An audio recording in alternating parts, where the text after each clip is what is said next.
सभी छात्रों का एक बार फिर स्वागत है गणित दर्पण चैनल पे। आज हम मॉडल पेपर जो 4 है उसका खंड स को सॉल्व करेंगे एक एक करके। और इससे पहले हमने खंड अ और खंड ब इन दोनों खंड को अच्छे ढंग से सॉल्व करके वीडियो है वो अपलोड कर दी है, और वो वीडियो आप देख सकते हैं प्ले लिस्ट में जाके। ठीक है, अब इसका जो 20वां प्रश्न है वो क्या दे रखा है, और जैसा कि आपको पता है कि खंड जो स है उसके अंदर टोटल 4 प्रश्न मिलेंगे और चारों प्रश्न 4-4 नंबर के होंगे। ठीक है, तो इसके अंदर आप 4 नंबर इजीली प्राप्त कर सकते हैं। यहाँ पे पहला प्रश्न देखते हैं 20वां प्रश्न दे रखा है कि एक्स अक्ष पर वह बिंदु ज्ञात कीजिए जो बिंदुओं -2, -5 और 2 और -3 से समान दूरी पर स्थित है। यानी दूरी है वो समान दे रखी है, तो दूरी सूत्र का इस्तेमाल करके इसको एक्स अक्ष पर वो बिंदु निकालना है। तो लेता हूं मैं इसको नेक्स्ट पेज पे।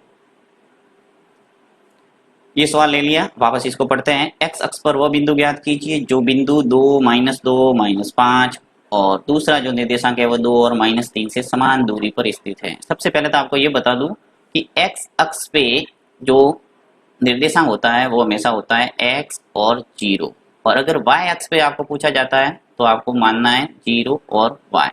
ठीक है, ऐसे प्रश्न है वो 2 टाइप से आ सकता है। या तो आपको पूछा जाएगा कि एक्स अक्ष पर वो बिंदु ज्ञात कीजिए, या फिर पूछा जाएगा वाई अक्ष पर वो बिंदु ज्ञात कीजिए। तो यहाँ पे मैं मानूंगा कि माना एक्स अक्ष पर बिंदु है वो क्या हो, एक्स और 0 हो, और अगर आपको वाई अक्ष पर बोला जाए तो आप ये मानना।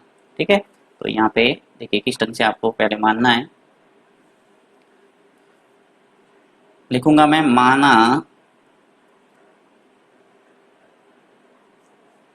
माना एक्स अक्ष पर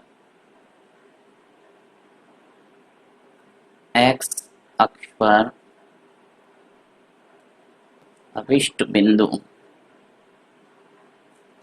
माना एक्स अक्ष पर अभिष्ट बिंदु P मान लेते हैं x और 0 है, जो कि दिए गए, अब 2 बिंदु दिए गए हैं उसको मान लेते हैं A और B, जो कि दिए गए बिंदु, पहले को A मान लो, पहले को A मान लेते हैं -2 और -5, तो -2 और -5 तथा दूसरा पॉइंट है वो B मान लेते हैं। B ये है 2 और -3, तो 2 और -3 से समान दूरी पर है।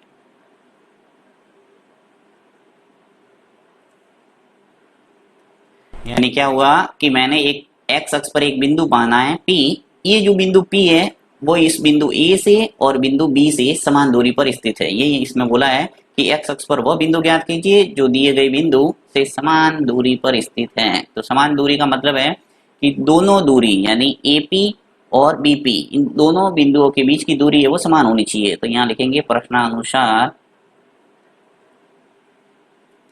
कि दूरी निकाल देते हैं PA या फिर AP, कोई भी लिख सकते हैं आप। मैं यहाँ पे AP लिख लेता हूँ, दूरी AP और दूरी BP,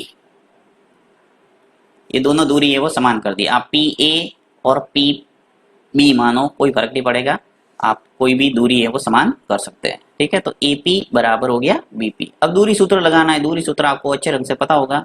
यहाँ पे लिख लेता हूँ एक बार मैं, x2 माइनस x1 का whole square plus y2 minus y1 का होल स्क्वायर, ये दूरी सूत्र है। इसी प्रकार इधर भी आपको दूरी सूत्र लगाना है, x2 माइनस x1 का whole square plus y2 minus y1 का होल स्क्वायर। ठीक है, ये दूरी सूत्र हो गया। अब आपको इसके मान रखना है। देखिए A और P की बात हो रही है तो सीधा आपका दिमाग है वो A पे और P पे जाना चाहिए, B को देखना ही नहीं। ठीक है, तो A और P, A पहले आ रहा है और P बाद में आ रहा है, तो यहाँ पे इसके जो A के निर्देशांक होंगे वो 1 1 हो जाएंगे और P के निर्देशांक 2 2 हो जाएंगे। राइट, तो यहाँ पे x2 माइनस x1, दूरी सूत्र को मैंने बहुत ही अच्छे ढंग से आगे मॉडल पेपर के अंदर आपको बताया हुआ है, तो आपको आता होगा। ये सीधा याद रखना है, पहले में से पहला घटा दो, यानी इसका जो P का पहला निर्देशांक है x, उसमें से आप A के पहले निर्देशांक को घटा दो। तो A का पहला निर्देशांक क्या है, -2, तो मैं घटा दूंगा x माइनस करना है मुझे -2, तो माइनस माइनस क्या हो जाएगा, प्लस, लिख लो प्लस, और ये आ जाएगा 2, इसका आ जाएगा होल स्क्वायर, फिर प्लस y2 माइनस y1। और y2 क्या है यहाँ पे, p का जो दूसरा निर्देशांक है, यानी y निर्देशांक क्या है 0, तो यहाँ लिखना पड़ेगा 0, फिर माइनस y1 करना है, तो y1 क्या है अपने पास माइनस का 5, तो यहाँ आ जाएगा माइनस माइनस हो जाएगा प्लस और 5 का होल स्क्वायर। माइनस का पूरा ध्यान रखना है दूरी सूत्र में। दूसरी की बात, यहाँ बात हो रही है बीपी की, तो यहाँ पे बी और पी, इस पे आपका दिमाग होना चाहिए, ए को नहीं देखना। तो ठीक है, बी और पी, तो बी पहले आ रहा है, देखिए बी पहले और पी बाद में है, तो बी के जो निर्देशांक होंगे वो 1 1 होंगे, x1 ये y1। इसी प्रकार पी के निर्देशांक होंगे x2 और y2। तो वही पहले में से पहला घटा दो, x माइनस हो जाएगा 2 का होल स्क्वायर, फिर प्लस y2 माइनस y1, यानी कि 0 माइनस हो जाएगा -3, तो माइनस माइनस प्लस ही लिख लेता हूँ सीधा, ये आ जाएगा प्लस और इसका होल स्क्वायर। थोड़ा और सरल करता है इसको, देखिए यहाँ पे x प्लस 2 का होल स्क्वायर है, ऐसा कैसा रख रहा हूँ, 0 प्लस 5, 5 ही होगा इसलिए 5 का होल स्क्वायर।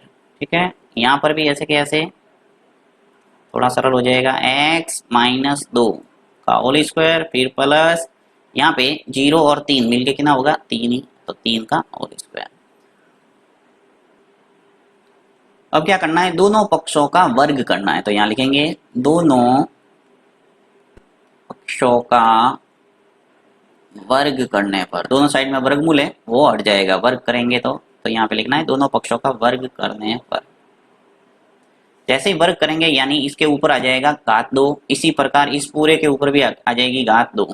तो आपको पता है घात 2 और रूट एक साथ हटता है, तो यहाँ पे वर्गमूल का चिन्ह है वो गायब कर दो, बाकी अंदर वाली जो संख्या है वो ऐसी की ऐसी लिख दो। तो यहाँ पे x प्लस 2 का होल स्क्वायर, फिर प्लस 5 का स्क्वायर, एज इट इज लिखना है, जो भी दिख रहा है वो रूट हटा के लिखना है। ठीक है, यहाँ पे x माइनस 2 का होल स्क्वायर और फिर प्लस 3 का स्क्वायर। अब इसको सरल करना है, सरल करने का मतलब यहाँ पे देखो फॉर्मूला नजर आ रहा है, a प्लस बी का होल स्क्वायर, ये आपको अच्छे ढंग से पता होगा, मैं यहाँ थोड़ा साइड में लिख के बता देता हूँ आपको। a प्लस बी का होल स्क्वायर क्या होता है, a square plus 2ab plus B square. ठीक है, एक होता है माइनस वाला, तो a माइनस बी का होल स्क्वायर क्या होता है, a square minus 2ab plus B square. तो ये फॉर्मूला है वो आपको सर्वसमीका अच्छे ढंग से याद होनी चाहिए, क्योंकि बार बार हर प्रश्न में कई बार आती है बीच बीच में प्रश्नों में, तो आपको याद होनी चाहिए।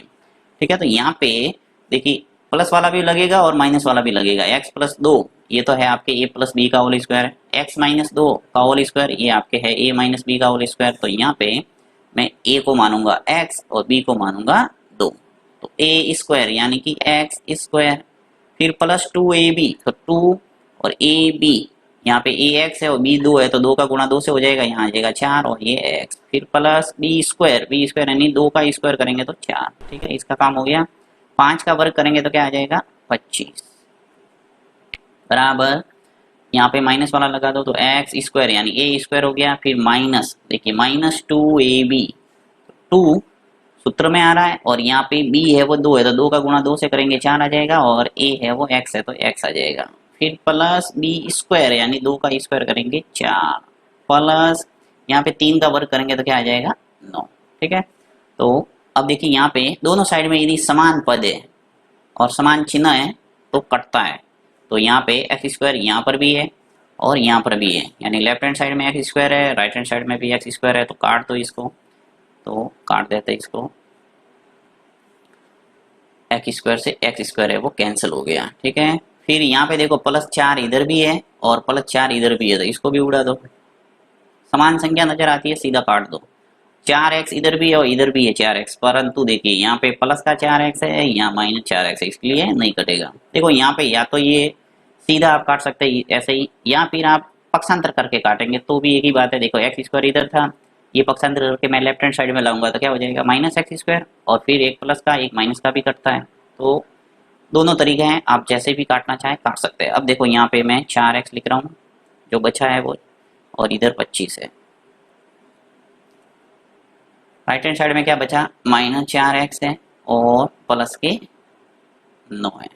ठीक है, मुझे x का मान लाना है, तो क्या करेंगे यहाँ पे चर वाली राशि एक तरफ और अचर पद है वो एक तरफ। तो यहाँ में ये जो 4x इधर ही रखते हैं, ये जो -4 है इसको भी पकड़ के इधर लाओ तो क्या हो जाएगा, माइनस का प्लस हो जाएगा 4x।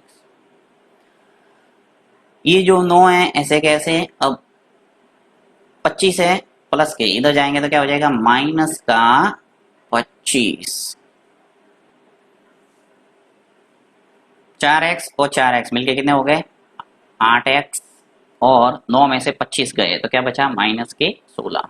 छोटी संख्या आगे है, बड़ी संख्या पीछे है, तो बड़ी संख्या के आगे माइनस है इसलिए माइनस आएगा।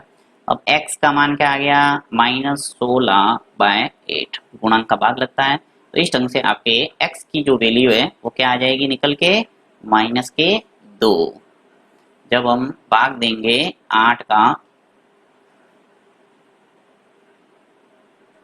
x बराबर -16 में भाग देंगे 8 का तो क्या आ जाएगा, -2। ठीक है, तो इस ढंग से आपके x की वैल्यू निकल के आ गई -2। लिखेंगे अतः अभिष्ट जो बिंदु हमने माना था P वो क्या हो जाएगा, अतः अभिष्ट बिंदु आ गया हमारे पास। देखिए हमने माना था P x और 0, तो यहाँ पे x और 0 के रूप में लिख लो इसको। x क्या निकाला हमने, -2, तो x की जगह -2 आ जाएगा और 0 है वो 0 ही रहेगा। तो इस ढंग से आंसर है इसका हो गया -2 और 0। बहुत ही सरल है। इसी प्रकार अगर y एक्स को पूछा हो तो भी प्रोसेसिंग पूरी वो की हुई है, आपको सिर्फ y एक्स पर जो बिंदु मानना है वो ये मानेंगे 0 और y, क्योंकि x अक्ष पर y निर्देशांक क्या होता है 0 और y एक्स पर x निर्देशांक क्या होता है 0। तो इस ढंग से आप इजीली निकाल सकते हैं।